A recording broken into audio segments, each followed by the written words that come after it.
अस्सलामु अलैकुम वरहमतुल्लाहि वबरकातुहू। प्यारे बच्चों, आज मैंने आपके लिए एक नया टॉपिक लाया है, डिफॉरेस्टेशन। आज हम डिफॉरेस्टेशन के मुतालिक पढ़ेंगे और इस टॉपिक से ये 8th क्लास के लिए है।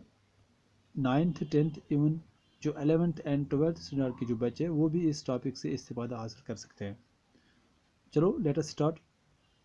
Deforestation, FAO food and agriculture organization, ये FAO जो है ये यूनाइटेड नेशंस की एक एजेंसी है। इन्होंने इसको डिफ़ाइन किया है डिफॉरेस्टेशन को। इनके मुताबिक deforestation depletion of tree crown cover more than 90% is called deforestation.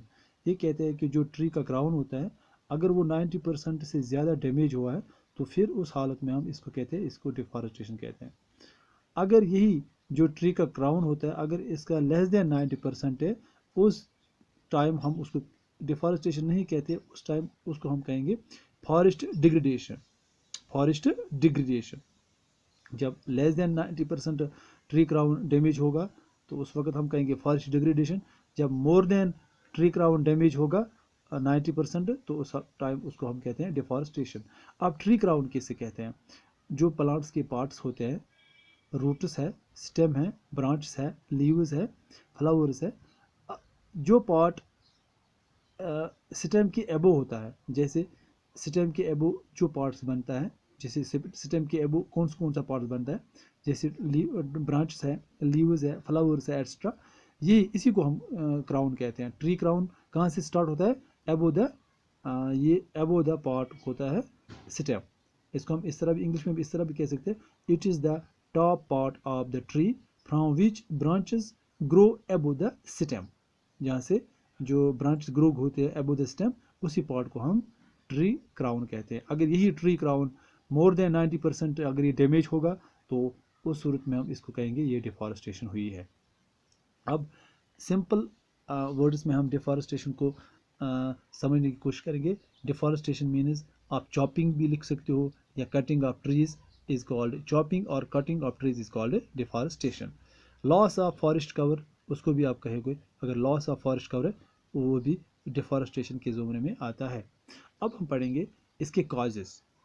दो तरह के काजेस है, एक काजेस एंथ्रोपोजेनिक काजेस है, दूसरा नेचुरल काजेस है।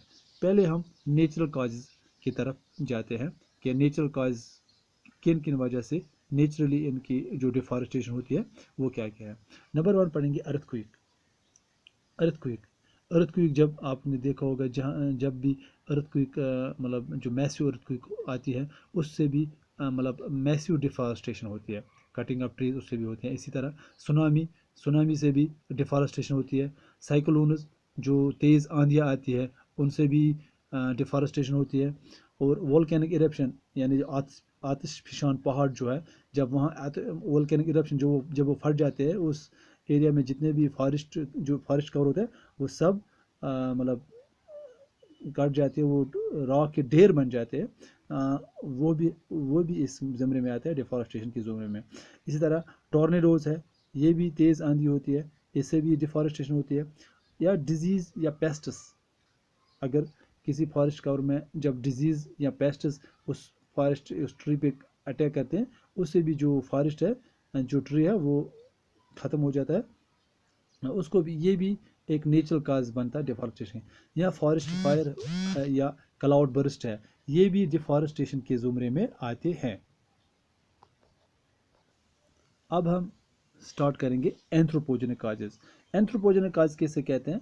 इनको हम कहते हैं ये वो काज हैं जो ड्यू टू ह्यूमन एक्टिविटीज़ या इंसानी जिसमें इंसान डायरेक्टली इन्वॉल्व है उसको हम कहते हैं एंथ्रोपोजेनिक काज या मैन मेड काज भी इसको कहते हैं, या एंथ्रोपोजेनिक काज भी आप कह सकते हो इसको।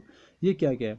एग्रीकल्चर, इसमें भी मैन इन्वॉल्व है। शिफ्टिंग कल्टिवेशन या माइनिंग सेक्टर है, या इंडस्ट्रियल एक्टिविटीज़ है, या अर्बनाइजेशन है, या बिग डैम्स है, या फॉरेस्ट फायर्स है, या pollution due to acid rain. इन सब चीज़ों से डिफॉरेस्टेशन होती है, लेकिन इनका जो कारण है, जो मेन काज है, ये इंसान की वजह से होते हैं ये डिफॉरेस्टेशन। अब हम लेटेस्ट स्टार्ट जो एग्रीकल्चर है, ज़राअत है। अब देखिए जहाँ भी एग्रीकल्चर होता है वहाँ तो डिफॉरेस्टेशन होती है। अब शिफ्टिंग कल्टिवेशन है, जो ये शिफ्टिंग कल्टिवेशन है ये मोस्टली ओकर इन नॉर्थ ईस्ट जो स्टेट्स हैं इंडिया के, वहाँ ये शिफ्टिंग कल्टीवेशन होती है। शिफ्टिंग कल्टीवेशन क्या मतलब है इनका, वहाँ जो फॉरेस्ट कवर होता है, वहाँ के जो लोग हैं वो जो फॉरेस्ट कवर है वो उनको वहाँ वो कटिंग ऑफ ट्रीज़ करते हैं, और जो एरिया जिस एरिया पे उन्होंने जो कटिंग ऑफ ट्रीज़ या डिफॉरेस्टेशन की, उस एरिया को वो कल्टीवेशन पर्पज़ के लिए इस्तेमाल करते हैं, एग्रीकल्चर पर्पज़ के लिए इस्तेमाल करते हैं। फिर दूसरे साल उस एरिया को छोड़कर वो दूसरे साइड में जाते हैं, आगे जाते हैं, वहाँ और डिफॉरेस्टेशन करते हैं, फिर उस एरिया को दोबारा कल्टीवेट करते हैं। इसी तरह वो आगे आगे बढ़ते जाते हैं, इसीलिए इसको हम कहते हैं शिफ्टिंग कल्टीवेशन। इससे मैसिव डिफॉरेस्टेशन वाक़ा होती है।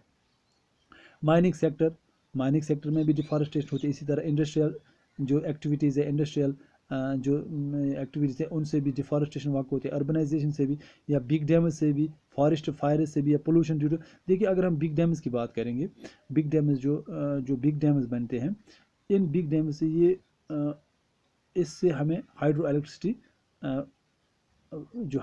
है वो हमें फराम होती है। अब जब जहाँ ये बिग डैम बनते हैं वहाँ मैसिव डिफॉरेस्टेशन होती है, वहाँ के जो फॉरेस्ट कवर होता है उसको क्लियर करना होता है पहले, जिसकी वजह से बिग डैम भी एक काज है डिफॉरेस्टेशन का। इस तरह फॉरेस्ट फायर वो तो काज ही है डिफॉरेस्टेशन का। Pollution due to acid rain जो है ये भी डिफॉरेस्टेशन का एक काज बनता है। किस तरह,